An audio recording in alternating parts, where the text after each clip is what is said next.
궁금해요. 나는 어떻게 태어났어요? 왜요? 전반에 걸쳐서 이제 알았으니까 아이들은 이제 내가 어떻게 태어났는지 궁금하죠. 자, 여기서 내가 어떻게 태어났어요 했었을 때 어떤 대답을 해줘야 되느냐. 산타 할아버지 얘기하면 된다 안 된다? 안 된다. 뭐 황새가 물어줬다 이런 얘기하면 돼요 안 돼요? 안 되죠. 애매한 대답은 오히려 이상한 호기심을 낳아요. 물론 아이들이 커가면서 알게 되겠지라고 하지만 잘못 알게 되는 경우가 있죠. 어떤 걸로? 영상으로 알게 되면 안 되겠죠. 그래서 아이들에게 어설프게 대답하지 않고 정확한 대답을 해줄 필요가 필요합니다. 저는 예전에 어렸을 때 이런 경우가 있었어요. 엄마 아빠 나 어떻게 태어났어? 그랬더니 우리 엄마가 다리 밑에서 좋아왔어 이러는 거예요. 근데 제가 그 출생의 비밀이 있습니다. 우리 꿈설 어린이집에서만 제가 얘기를 해드릴게요. 딴 데 가서 얘기하지 마세요. 제가 7살까지 제 호적이 뒷자리가 보통 여자분들이 2로 시작하시죠? 저는 1이었어요. 전청조도 아니고. 전청조 나왔을 때 저랑 동진 줄. 제가 진짜 7살까지 1이었었는데 왜 그랬냐면 그 어렸을 때 저는 완전 깡시골에서 자랐거든요. 그때 저는 이제 원래는 이제 10월 달에 태어났는데 우리 아버지가 10월 달은 늦을 생이니까 안 된다면서 1월 달에 이제 저를 올리신 거예요. 어렸을 땐 그랬어요. 이제 1월 달에 올리셨는데 제 이름을 이제 윤호뉴 했더니 그때 동사무소 직원이 1로 체크를 한 겁니다. 7살까지 저는 병원도 잘 안 갔고 굉장히 튼튼했기 때문에 보건소에서도 그냥 뭐 대충 때려서 잡은 거죠. 그래서 유치원 때까지도 아무도 제가 효석이 일이라는 사실을 전혀 눈치채지 못하다가 초등학교 때 처음으로 치마를 입었어요. 초등학교 선생님이 어머님한테 전화한 거죠. 오녀 어머니 아이가 혹시 여자예요 남자예요? 아니 당연히 여자죠. 호적이 1인데 알고 계셨냐고. 아니 무슨 소리야 하고 딱 봤더니 진짜 1인 거죠. 그래서 어머님이 이제 주민센터를 간 겁니다. 그래서 동사무소 가서 막 뭐라 했더니 이제 공무원 잘못이니까 그때 이제 바꿔줬어요. 제가 안 그랬으면 저는 윤호뉴 남자 강사였겠죠. 그때 바꿔줬는데 제가 아빠한테 얘기했습니다. 아니 아빠는 나를 데리고 가서 체크를 하게 해야지. 더 슬픈 사실은 저를 데리고 갔대요. 속상하더라고요. 근데 더 중요한 거는 안 그래도 호적도 1이야. 근데 엄마는 다리 밑에서 주워왔대요. 거기다가 100일 사진이 없어. 여러분 제가 엄마 아빠를 제 엄마 아빠라고 생각했겠습니까?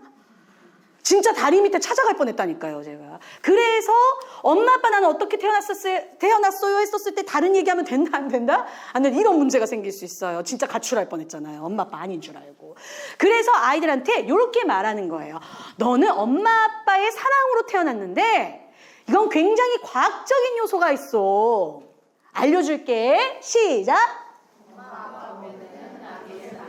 아기씨가 있어. 여기서 앞에 있는 말과 같이 하면 되겠죠? 그러면 엄마 아빠 아기씨 이름은 뭘까?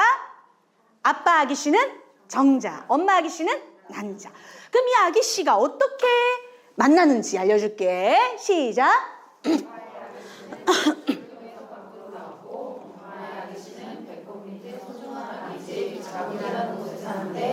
아기씨가 가는 길인 집이라는 곳을 통해서 아빠와 만나게 돼. 네. 그렇게 너무 길게 이렇게 쭉 얘기하면 이게 뭔 말인지 하나도 몰라요. 그러니까 여기 소중한 아기 집 자궁이라는 곳에서 살아 이렇게 끊어도 됩니다. 저는 이제 이걸 다 쓰려니까 저렇게 쓴 거예요. 그래서 여러분들이 얘기를 하실 때는 고출통에서 밖으로 나와 떼고 엄마의 아기씨는 배꼽 밑에 있는 소중한 아기 집 여기 자궁이라는 곳에서 살아 떼고 아기씨가 가는 길은 지리한 곳을 통해서 아빠랑 만나게 돼. 이렇게 3번 정도 이렇게 끊어서 설명하는 게 아이들한테 더 좋습니다. 자, 그러면 그 아기씨가 어디를 따라서? 길을 따라서 엄마 아기집으로 도착하는 거야. 여기서 중요한 건 아까 제가 사진 보여드렸잖아요. 그림. 그 엄마 아기 그 자궁이랑 아빠 거 보여드렸죠. 그럼 그 그림 보면서 요 아빠의 음경이 여기 들어가는 입구로 들어간다. 라고 설명하면서 요거를 보여주는 것이 훨씬 더 아이들한테는 직관적으로 이해가 됩니다. 엄마 아기 집으로 도착하는데 아빠의 아기씨는 어때요? 저 별만큼 모래만큼 엄청 많어. 그 중에 아기 집에 들어오는 아기씨는 몇 명? 1명. 많으면 2명. 3명. 한 명이 들어오면은 한 사람, 두 명이 들어오면은 쌍둥이, 세 명의 아기씨가 들어오면 세 쌍둥이가 되는 거야. 그 중에 엄마에게는 몇 명이 들어왔어? 그럼 그 아기씨는 어떤 아기씨일까? 따라볼게요. 시작. 이때 이제 아이들한테 정체성을 심어주는 거죠. 너가 가장 빠르고 가장 똑똑하고 가장 멋지고 가장 훌륭한 아기씨가 제일 빨리 도착해서 너가 나온 거야. 너 짱이지? 괜히 뿌듯해. 아니 어떻게 태어났냐고 물었다가 굉장히 정체성이 생겨요. 자존감 폭발이야. 그렇구나. 내가 제일 똑똑하고 빠르구나. 근데 엄마 그럼 어떻게 만나? 그러게 말이다. 어떻게 만나냐고 했었을 때 이제 여러분들이 직접 보여줄 필요가 있나요? 아니죠. 굉장한 컬처 쇼크입니다. 그러면 안 됩니다. 자, 아이들이 어떻게 만나? 그러면 어떻게 만나냐고 하면서 이런 사진들을 보여주시면 돼요. 그 정도. 그런데 아이들이 영상으로 보고 싶어 할 때가 있잖아요. 그럼 그때는 포유류 교미 장면이 사람과의 성관계에 가장 유사합니다. 그래서 실제 성교육 강사들은 교미 장면을 보여주는 건 괜찮습니다라고 얘기를 해요. 어떻게 들어가는 과정을 모르기 때문에 그렇습니다. 그런데 여기서 가장 중요한 건 요 아빠의 음경이 이 안으로 들어가는 것을 그림으로 묘사해 주는 것이 가장 건강하다라고 보시면 돼요. 그래서 이렇게 서로 안고 하나 될 때 그 엄마의 아기씨와 아빠의 아기씨가 만난다는 거.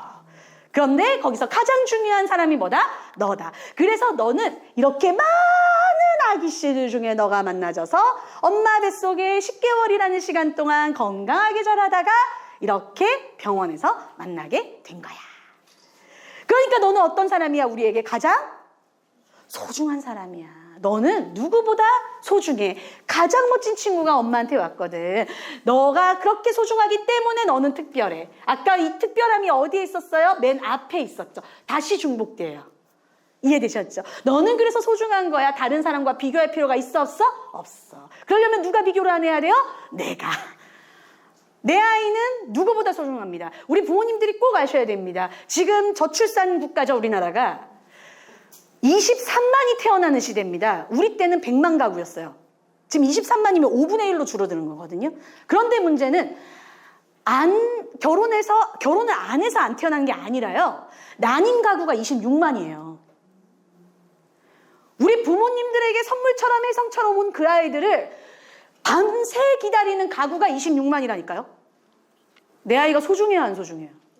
그러니까 비교하면 돼요, 안 돼요? 쟤는 저렇게 하는데 우리 애는 왜 그래요? 이런 질문 하면 돼요, 안 돼요? 안 돼요. 내 아이가 여러분들한테 온 거는 굉장히 특별한 아이라는 소리입니다. 그래서 너를 깨끗하게 해야 돼. 이때 나오는 거죠. 나들이 갔다 오면 손 씻으세요. 병균 득실득실해서 병원 가요. 이렇게 협박하지 마시고 너는 소중하기 때문에 이제는 깨끗하게 해볼까? 아셨죠? 소중 라이팅. 아셨죠? 따라해봅니다. 너는 소중하니까. 또 너는 소중하니까. 또 너는 소중하니까. 아셨죠? 너는 소중하니까 튼튼하게 해야 되고 너는 소중하기 때문에 밥을 잘 먹으면 너의 몸을 지킬 수 있는 건강한 몸이 되겠지? 요렇게. 안 먹으면 엄마 치워버릴 거야. 이렇게 협박할 필요가 없이 아이들이 스스로 나를 소중하게 생각할 수 있는 긍정적인 멘트로 아이들과 함께 훈육하시면 좋을 것 같습니다. 아셨죠?